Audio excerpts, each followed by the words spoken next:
بسم اللہ الرحمن الرحیم۔ بسم اللہ الرحمن الرحیم۔ لقمان سعدی آپ سے مخاطب ہوں۔ اس وقت شعبان المعظم کا مہینہ اپنے اختتامی لمحات میں ہے اور رمضان المبارک کی آمد ہے۔ یاد رکھیے گا، رمضان المبارک اللہ جل شانہ کی عظیم نعمتوں میں سے ایک نعمت ہے۔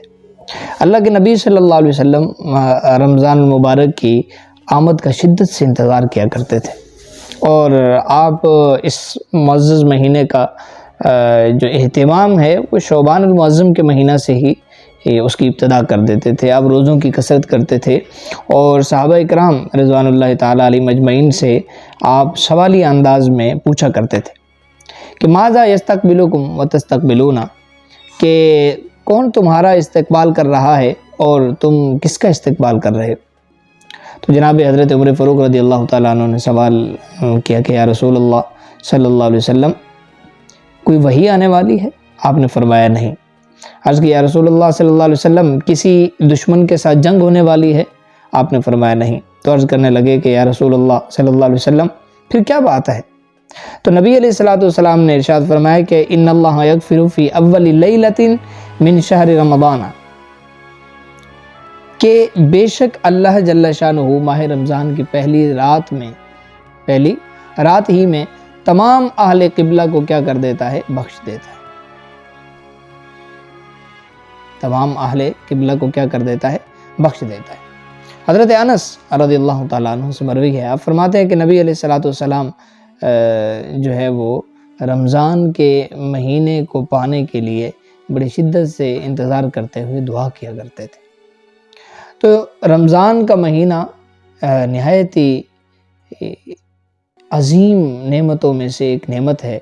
اس کا اہتمام کیجئے اور اس کے آنے سے پہلے اپنے معاملات کو بہتر کر لیجئے۔ اگر کوئی آپ سے ناراض ہے تو اس کو راضی کر لیجئے، والدین خفا ہیں تو ان سے معافی مانگ لیجئے۔ والدین کا دل بہت بڑا ہوتا ہے، انسان جب ان کی جانب جھکاؤ کا اظہار کرتا ہے، اپنے غلطیوں سے نادم ہو کر ان سے معافی کا طلبگار ہوتا ہے، تو ماں باپ کا دل جو ہے وہ پہلے سے ہی نرم ہوتا ہے، وہ پھر اس کیفیت کو دیکھ کے نرم پڑ جاتے ہیں اور اپنے بچوں کو گلے سے لگا لیتے ہیں۔ اسی طرح آپ کا کوئی دوست ہے، کوئی رشتہ دار ہیں، کوئی تعلق والے ہیں، کوئی اساتذہ ہیں، آپ کے ہم اصل لوگوں میں سے جو آپ کے ہم عمر ہیں، ہم فیلو ہیں، ان سب سے جو ہے اگر کہیں نہ کہیں آپ سے کوئی زیادتی ہوئی یا کوئی خفا ہے تو اس کو منا لیجیے، کیونکہ اس مہینے کے اندر آپ اپنے رب کی عبادات ایسے کریں کہ گویا دنیا کے جتنے آپ کے رشتہ دار، دوست احباب آپ سے تعلق والے ہیں وہ آپ سے راضی ہیں۔ مخلوق راضی ہوگی، پھر آپ حقوق اللہ کی طرف آئیں گے۔ حقوق العباد سے جب آپ اپنے آپ کو بالکل کلیئر چٹ کر لیں گے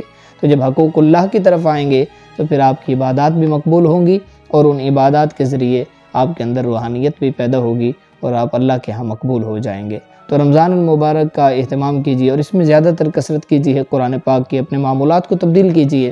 اسی طرح جو بھی دیگر ایکٹیویٹیز ہیں، جیسا کہ ہمارے نوجوان سانگ سنتے ہیں اور اس طرح کی ایکٹیویٹیز کے اندر جو ہے وہ شامل ہوتے ہیں، تو ان سے گریز کریں اور اس مہینے کے اندر زیادہ سے زیادہ نوافل کا اہتمام کریں، قیام اللیل کا اہتمام کریں، نماز تراویح کے اندر شامل ہوں۔ اسی طرح آپ قرآن پاک کی کثرت کے ساتھ جو ہے وہ کیا کریں؟ تلاوت کریں۔ اور سب سے بڑھ کر رمضان المبارک میں جو بھی جوان بندہ ہے وہ کوشش کرے کہ رمضان کے روزے نہ چھوڑے، کیونکہ سال بعد یہ عبادت آتی ہے تو اس کی اپنی ایک فضیلت ہے۔ نبی علیہ السلام نے فرمایا، حدیث قدسی ہے کہ اللہ تعالیٰ فرماتے ہیں الصوم لی وانا اجزی بہ، کہ روزہ میرے لیے ہے اور میں ہی اس کی جزا ہوں۔ گویا کہ روزہ ایک ایسا عمل ہے جس کی جزا اللہ جل شانہ قیامت والے دن کیا کرے گا؟ اپنے بندوں کو عطا کرے گا۔ اور روزہ دار کے لیے فرمایا کہ روزہ دار کے لیے دو خوشیاں، روزہ دار کے لیے دو خوشیاں، کہ ایک خوشی اس کو اس وقت ملتی ہے جب وہ روزہ افطار کرتا ہے۔ کیا کرتا ہے؟ روزہ افطار کرتا ہے۔ اس وقت پورا دن بھوکا پیاسا ہے اور اپنے معمولات کو دیکھ رہا ہے، جب دسترخوان پر بیٹھتا ہے اور وہ اپنے اللہ کی دی ہوئی عطا کردہ نعمتوں میں سے اس کی نعمت کو جب کھاتا ہے تو اس کے جسم کے اندر جو کیفیت پیدا ہوتی ہے اس سے اس کو اس قدر فرحت اور خوشی نصیب ہوتی ہے جس کو لفظوں میں بیان نہیں کیا جا سکتا۔ اور دوسری خوشی روزہ دار کے لیے تب ہے کہ جب وہ قیامت والے دن اپنے رب سے ملاقات کرے گا۔ تو روزہ دار کے لیے کیا ہیں؟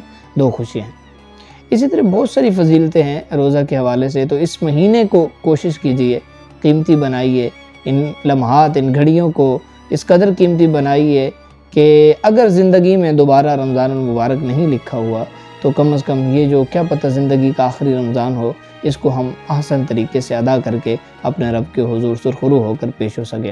تو عقل مند وہی ہے، اہل خرد میں اسی کا شمار ہوگا جو ان لمحات کو قیمتی بنائے گا، وگرنہ غافلوں سے دنیا بھری رکھی ہے تو ان میں سے ہمارا بھی شمار ہو جائے گا۔